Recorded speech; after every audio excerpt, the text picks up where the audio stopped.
Hello and welcome to my new podcast, Exploring Education. This is a podcast where I will be discussing topics and strategies I have learned in the field or through an education course. Today I will be covering things I have learned while interviewing an ESL teacher and a kindergarten classroom teacher from the same school district in elementary school. Let me explain the different roles of each teacher a little bit better. The role of the kindergarten teacher is to create an engaging learning environment and develop lesson plans that introduce students to basic academic skills. As an ESL teacher, their role is to help non-native English speakers acquire proficiency in English. Both educators teach at the same district and elementary school as previously mentioned. The specialist, Miss M, has been teaching for 18 years, and the kindergarten teacher, Miss F, has been teaching for 7 years. Miss M is specifically an ESL pull-out teacher, which she has been doing for 14 years. She was not originally ESL certified, but after working at the Reading School District, there was a push for their teachers to receive that certification. According to the U.S. News, which I will have linked below, the Reading School District consists of 90% minority students and 69% are economically disadvantaged. I asked Ms. M if she spoke or was fluent in any other languages besides her native language. She responded with no, and she said it is not necessary to be fluent in another language to be an ESL certified teacher. She mentioned there are many languages represented by ELL students, and it would be hard for an ESL teacher to be fluent in every one. Additionally, she said that not being fluent in the student's native language can prevent them from using it as a crutch. For example, in classrooms with multiple bilingual students, the ELL student may rely on peers heavily to translate for them, which can be both helpful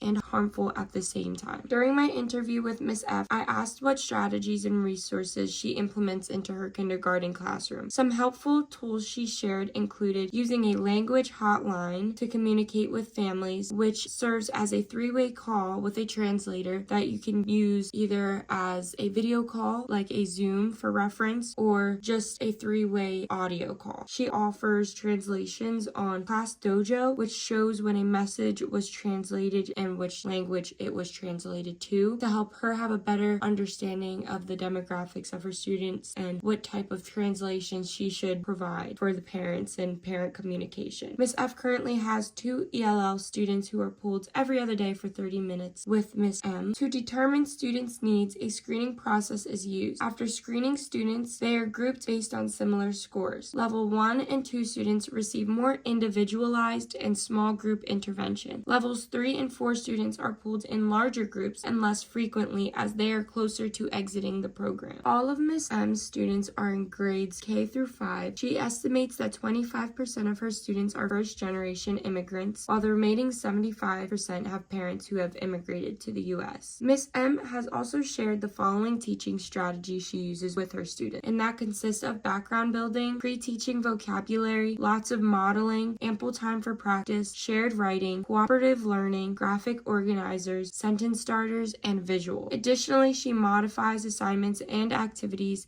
to make sure they are appropriate for the student's level. In the district where I interviewed the teachers, the ESL specialist told me there were around 50 ELL students in the elementary school. These students spoke around 30 different languages, including Spanish, Vietnamese, Tamil, Arabic, Chinese, French, Mandinka, and more.